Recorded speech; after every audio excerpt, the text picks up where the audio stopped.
Do you want your Gen 3 or 4 truck or car to sound like this?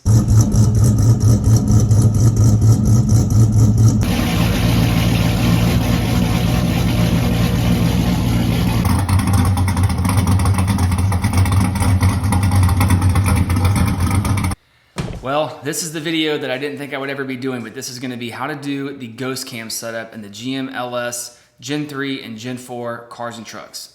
Okay, so here we go with the video that I thought that I would never make. So we're gonna go over here to our stock tune files. We're gonna start with a Gen 3, and let's just start with a 2000 Silverado 5.3 liter, which a lot of you guys have.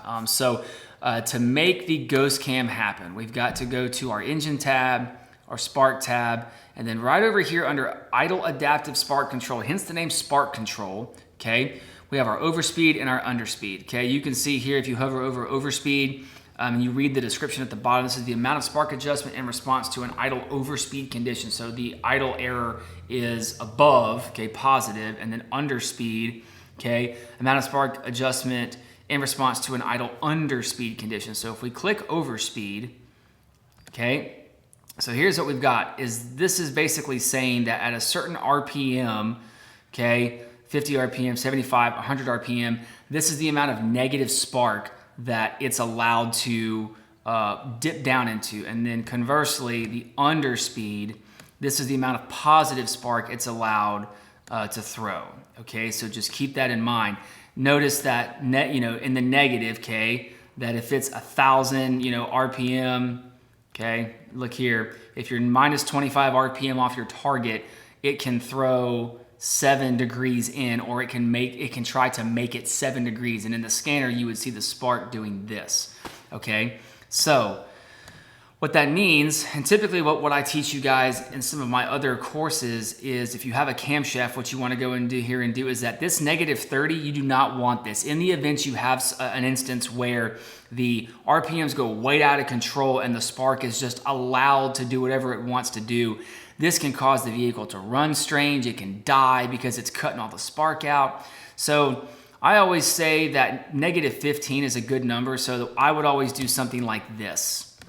Okay, negative 15 is the max that it can try to swing. And then I interpolate. Okay, there again, this is dealing with an aftermarket camshaft that has overlap, that it's already going to do this. Okay, so this is what it might look like. My truck looks similarly to do this. Well, 9 times out of 10, you're gonna be in this range right here, okay? So what some people will tell you to do is to multiply this whole table by 2. Well, this is ridiculous. You don't want this. So if you're looking to get a ghost cam, what I would recommend is setting the entire table to 15, okay? That means that down here, it has this much that it can swing, okay?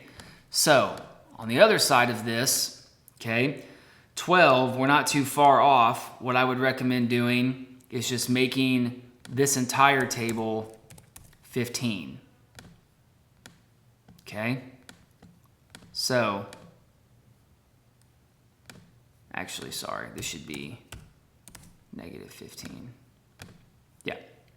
So, you get your overspeed table at negative 15, you get your underspeed table at positive 15, okay? So really where you're gonna operate is down here, okay? You're probably not gonna be out in these really large, these really large regions. So down here where it was once allowed, to play with 2 or 3 degrees, now it's allowed to play with up to 15 degrees. So there again, this is not something that I really recommend.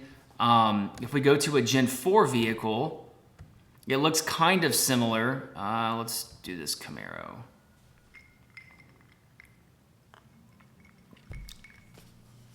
These tables look almost the same, okay? Here it is right here, your park neutral.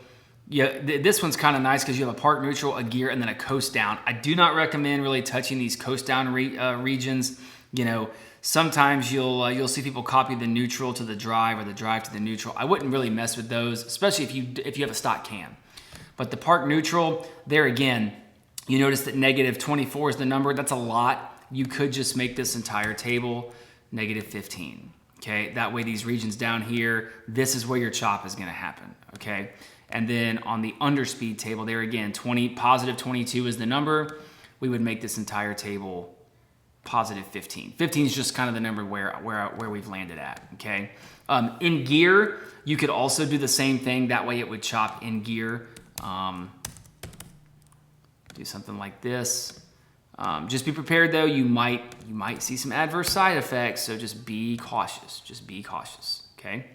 So yeah, that's how you do this, guys. If you have any stock vehicles that have, aftermarket exhaust and you've done this and it sounds good, post it. I'd love to see it. Be happy to post on the channel for you. If you guys have any more questions or comments, or you'd like to reach out or see anything specific, let me know.